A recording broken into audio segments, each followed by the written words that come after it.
Yeah, yeah, yeah. Locked in now, trapped theology. Detroit sway, ATL lean.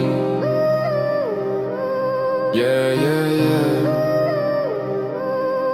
Let's go. It's on Montana. Miracles as a personal directive. It is sometimes thought that miracles are supernatural because they amount to divine intrusions into the ordinary and predictable operations of an otherwise closed and self-perpetuating domain of nature. Mechanical metaphors are often used to give a picture of this natural order. For instance, the metaphor of a well-designed clock, which God devised, wound up, stood back from, and now runs on its own, except for those rare occasions when the clockmaker steps in to interfere with the way he intended the clock to operate.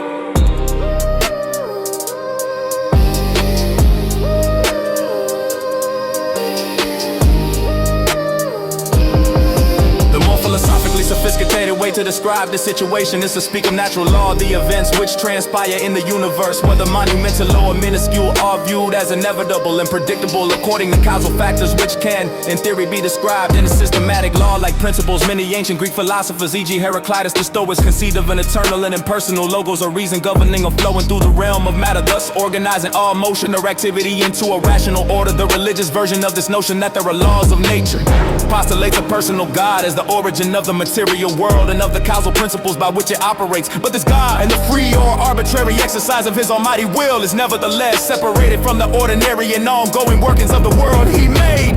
God has chosen not to directly govern every detail in the created world on a moment-by-moment basis, and thus nature has laws inherent in it which determine what things are like and how things happen. Variations on this conception of God's world is governed by impersonal natural laws are found in a wide range of Christian professions, from deism to Thomism to evangelical Arminianism.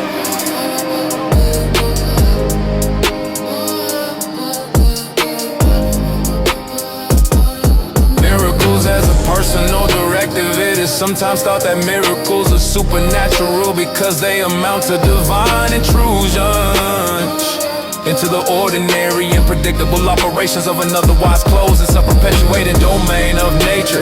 Mechanical metaphors are often used to give a picture of this natural order. For instance, the metaphor of a well-designed clock, which God devised, wound up, stood back from, and now runs on its own, except for those rare occasions when the clockmaker steps in to interfere with the way he intended the clock to operate.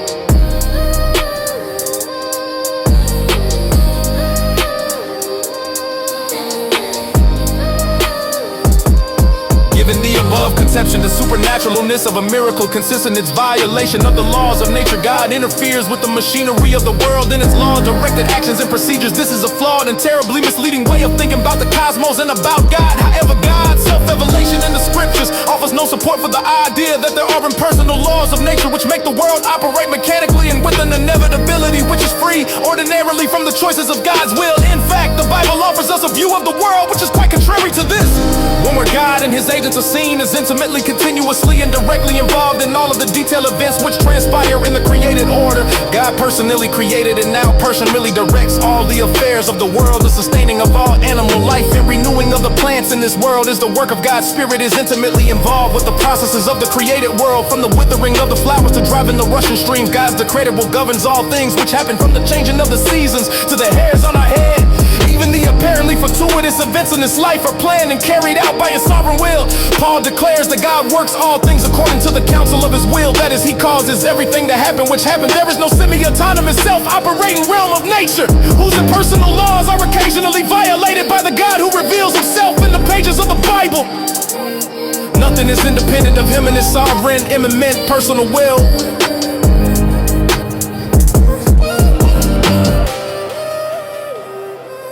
Cause it all ain't no random.